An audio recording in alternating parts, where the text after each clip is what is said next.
The headlines on RT, a Norwegian refugee centre is destroyed in an overnight blaze. The fire comes amid a number of arson attacks against asylum-seeker shelters across Scandinavia. Also this hour, violence in Turkey. 7 people are killed, including 2 civilians, in a standoff between government forces and Kurdish militia. And the Indian Prime Minister is expected to receive a rock-star welcome during a visit to the UK, but an old row over the centrepiece diamond in the Queen's crown threatens to spoil the celebratory mood.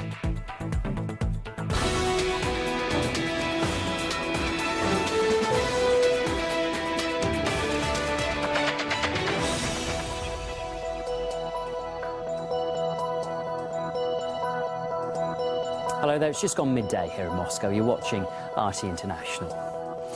Now, a reception centre for refugees has burned down in a massive blaze in Norway. Some 160 residents were safely evacuated from the building in the town of Hemsedal.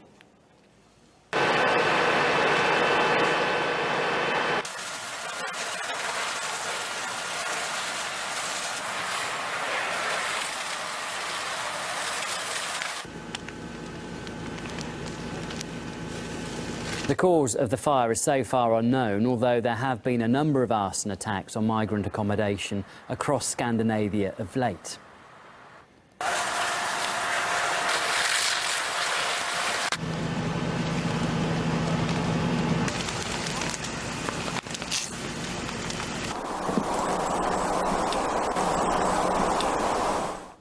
Meanwhile, France's biggest refugee camp in the northern port of Calais has seen 3 nights of clashes between riot police and migrants seeking to cross into Great Britain. Dozens of officers have been injured and additional police have been deployed to provide security. Okay,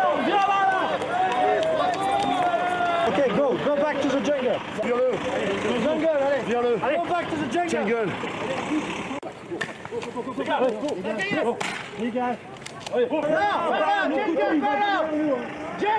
Well, such violence between asylum seekers and police has got locals concerned about their safety, as our correspondent Laura Smith found out when she visited the so-called jungle camp. Life goes on here in the jungle at Calais. Behind me you can see a game of football being played out. There's boys riding around on their bicycles.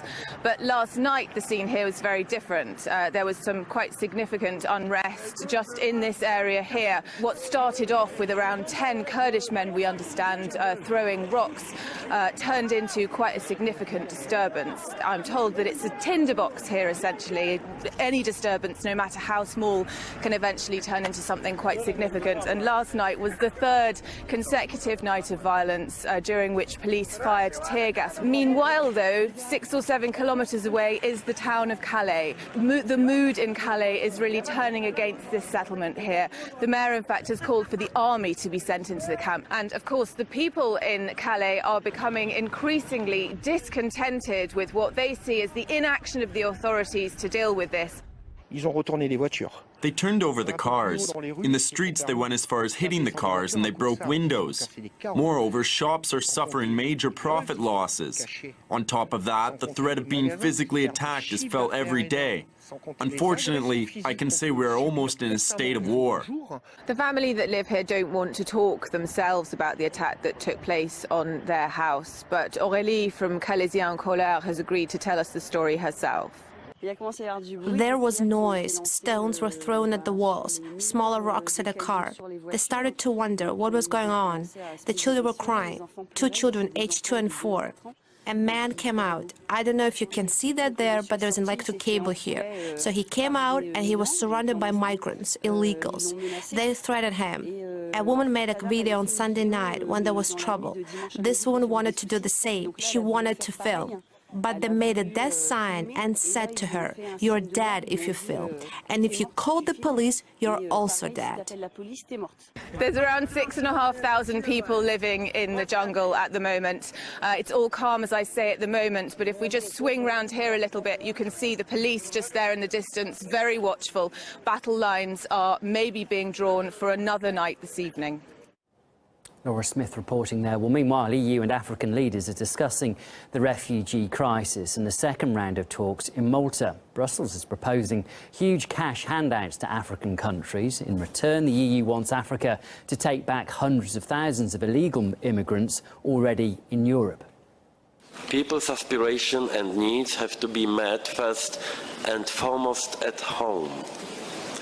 Legal migration can offer opportunities for some, but not for all. We have to discuss here in a very open and frank manner the problems linked to the return and readmission. Können wir Menschen die Möglichkeit eröffnen, dort zu bleiben, wo sie sein wollen, bei sich zu Hause.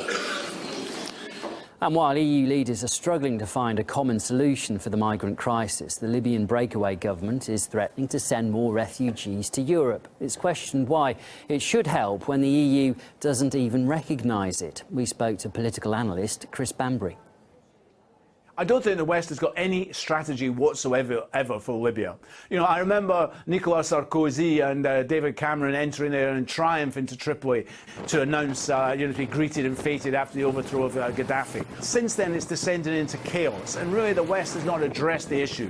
Two rival governments, one in Tobruk, which really has very little control of anything in the country, which the West recognises. The other one in Tripoli, which it rather fears because it claims it's Islamist, but you know it knows exactly who these people are because it helped arm and train them during the war against Gaddafi. There is no strategy for Libya, and the West have allowed the country to descend into chaos. It's allowed this situation to develop, and it's now got no strategy for reassembling that country into a stable political unit. Well, Libya is both the country of origin and a transit point for thousands of migrants seeking a life in the EU, many of whom, though, never reach their destination. On the Greek island of Lesbos, dozens of new graves have appeared at a cemetery with headstones reading unknown. It follows the high number of refugees from the Middle East and Africa who've drowned on the dangerous journey to Europe. The island has become a hotspot for refugees, with Greece being one of the closest entry points into the European Union. Authorities began knocking down a wall at the cemetery last week to expand space for the mounting number of bodies. Here's what the cemetery's caretaker had to say. I've been saying this for a long time, that there is not enough space for these people. The problem gets bigger, and we are where we are today. There is no more space to bury all these people.